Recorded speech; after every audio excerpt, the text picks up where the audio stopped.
Breaking news చూస్తున్నాం. Phone tapping కేసులో SIT దూకుడు పెంచింది. సిట్ అధికారులు విచారణ కొనసాగిస్తున్నారు. సిట్ విచారణకు మాజీ ఎమ్మెల్యేలు హాజరయ్యారు. మాజీ ఎమ్మెల్యే జైపాల్ యాదవ్ సిట్ ఎదుట హాజరయ్యారు. సిట్ అధికారులు జైపాల్ యాదవ్ను ఎంక్వైరీ చేస్తున్నారు. విచారణకు జైపాల్ యాదవ్, చిరుమర్తి లింగయ్య ఇద్దరు మాజీ ఎమ్మెల్యేలు హాజరయ్యారు.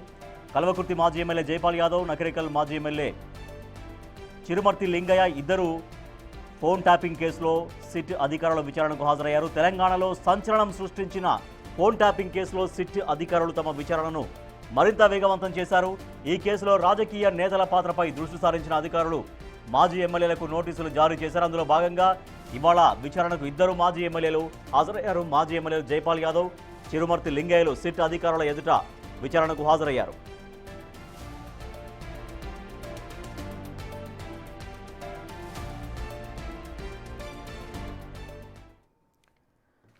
ఫోన్ ట్యాపింగ్ కేసులో సిట్ అధికారులు విచారణ కొనసాగిస్తున్నారు. విచారణలో భాగంగా ఇద్దరు మాజీ ఎమ్మెల్యేలు జైపాల్ యాదవ్, చిరుమర్తి లింగయ్య ఇద్దరిని కూడా సిట్ అధికారులు విచారిస్తున్నారు. మా ప్రతినిధి సురేష్ మరింత సమాచారం ఇస్తారు.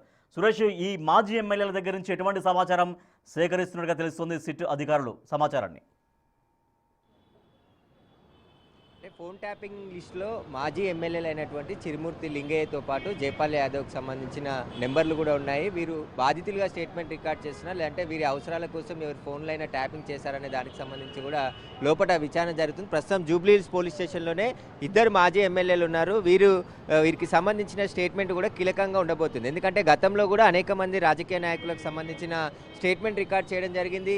బీజేపీ నాయకులు, కాంగ్రెస్ నాయకులు, అనేక వ్యాపారవేత్తలకు సంబంధించిన స్టేట్మెంట్లు కూడా రికార్డ్ చేశారు. అయితే సిట్ జంబో సిట్ ఏర్పడిన తర్వాత దర్యాప్తులో వేగం పెంచారు. అడిషనల్ సిట్ చార్జ్ దాఖలు చేసేందుకు వీలైనంతటువంటి సమాచారాన్ని అంతా కూడా సేకరించే ప్రయత్నం సిట్ చేస్తున్నట్టు తెలుస్తుంది. దాదాపు ప్రభాకర్ రావుని విచారించిన తరుణంలో ఆయన చెప్పిన అంశాలతోనే మరికొంతమందికి కూడా నోటీసులు ఇచ్చి విచారణ చేయబోతున్నట్టు తెలుస్తుంది. అందులో భాగంగానే రాజకీయ నాయకులకు మళ్ళీ నోటీసులు ఇచ్చి విచారణకు పిలుస్తున్నారు. అయితే చిరుమూర్తి లింగయ్య బీఆర్ఎస్లో నకరికల్ ఎమ్మెల్యేగా ఉన్నారు. జైపాల్ యాదవ్ కూడా బీఆర్ఎస్ అధికారంలో ఉన్నప్పుడు ఎమ్మెల్యేగా ఉన్నారు. కాబట్టి వీళ్ళు బాధితులుగా ఉన్నారా, లేదంటే వీరి అవసరాల కోసం ఏమైనా ఫోన్ ట్యాపింగ్ చేయించారా? ఎందుకంటే సిట్ టీం ఏదైతే ఎస్ఐబిలో పనిచేసినటువంటి ప్రణీత్రావు టీం కొంతమంది వ్యక్తిగత అవసరాల కోసం కూడా ఫోన్ ట్యాపింగ్కు పాల్పడ్డట్టు సిట్ గుర్తించింది. అయితే ఇప్పటికే అనేక మంది స్టేట్మెంట్ రికార్డ్ చేశారు. కాబట్టి ఇప్పుడు వీరిద్దరిది కూడా స్టేట్మెంట్ రికార్డ్ చేస్తున్నారు.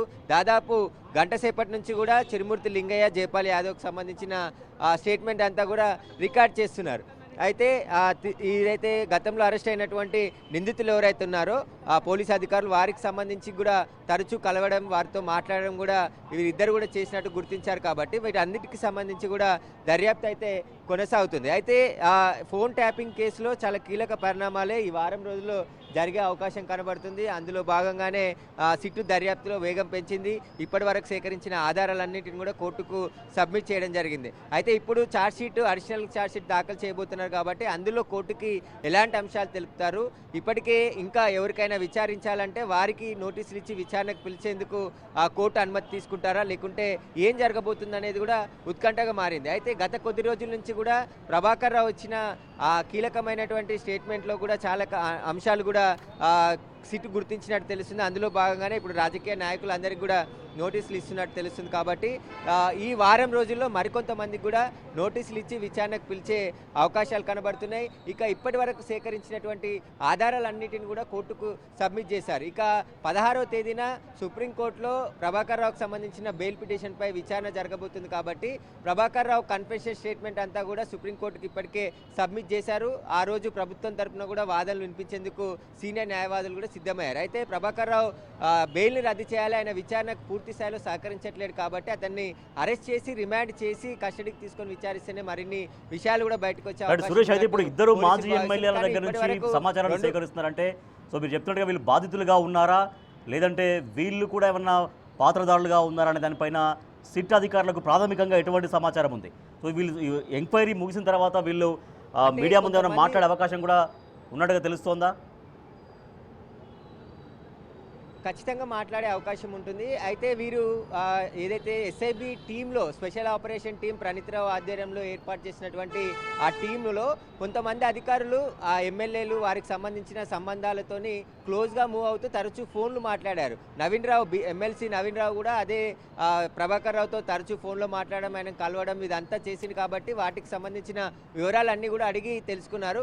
కాబట్టి చిరుమూర్తి లింగయ్య, జైపాల్ యాదవ్ కూడా ప్రణీత్రావు టీంలో తిరుపతి అన్న కావచ్చు, భుజంగరావు, అదేవిధంగా రాధాకిషన్ రావు వీరందరినీ ఎవరైనా కలిశారా, కలిస్తే ఎందుకు కలిశారు, మీకు ఒకవేళ మీ ఫోన్ ట్యాపింగ్ అయితే ట్యాపింగ్ అయినట్టు మీకు తెలుసా, మిమ్మల్ని ఏమైనా బెదిరింపులకు పాల్పడ్డారా గత ప్రభుత్వంలో అని చెప్పేసి కూడా వారి నుంచి వివరాలు అడిగే అవకాశం కనబడుతుంది. ఖచ్చితంగా ఒకవేళ వీరు బాధితులైతే బాధితులుగా స్టేట్మెంట్ రికార్డ్ చేసే అవకాశం ఉంటుంది. లేదంటే నిందితులతో సంబంధాలు ఉంటే ఏ రకమైనటువంటి సంబంధాలు ఉన్నాయి, ఎందుకు వారితో మీరు టచ్లో ఉన్నారు, మీ ప్రాంతానికి సంబంధించిన అధికారులు కూడా కాదు కాబట్టి వారితో ఏ విధమైనటువంటి సత్సంబంధాలు ఎందుకు కలిగి ఉన్నారనే దానికి సంబంధించి కూడా విచారణ చేస్తున్నట్టు తెలుస్తుంది. విచారణ ముగిసిన తర్వాత వారు మీడియాతో మాట్లాడితే ఒక క్లారిటీ వచ్చే అవకాశం ఉంటుంది. బాధితులుగా వచ్చారా లేదంటే వాళ్ళతో ఉన్నటువంటి ఎస్ఐబిలో పనిచేసినటువంటి పోలీస్ అధికారులు ఎవరైతే అరెస్ట్ అయ్యారో వారితో ఉన్న సంబంధాలపై వివరాలు ఆరా తీశారనేది కూడా వారు బయటకు వచ్చిన తర్వాత మాట్లాడితేనే తెలిసే అవకాశం ఉంది. కానీ సిట్ అయితే దర్యాప్తులో వేగం పెంచింది.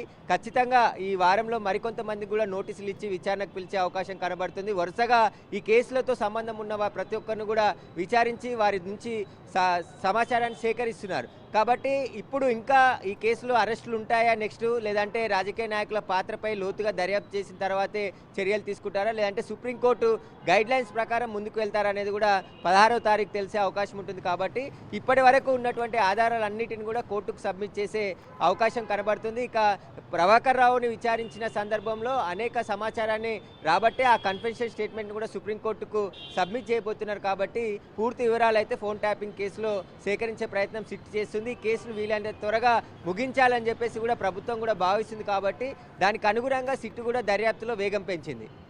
Right, thank you Suresh. Phone tapping case విచారణ వేగవంతంగా కొనసాగిస్తున్నారు సిట్ అధికారులు. దీనిలో భాగంగా ఇద్దరు మాజీ ఎమ్మెల్యేలు, కల్వకుర్తి మాజీ ఎమ్మెల్యే జైపాల్ యాదవ్, నగరేకల్ మాజీ ఎమ్మెల్యే చిరుమర్తి లింగయ్య ఇద్దరిని కూడా సిట్ అధికారులు విచారిస్తున్నారు. ఇక ఈ వారంలో మరికొంతమందికి నోటీసులు ఇష్యూ చేసి వాళ్ళను కూడా విచారించే అవకాశం ఉన్నట్టు తెలుస్తోంది.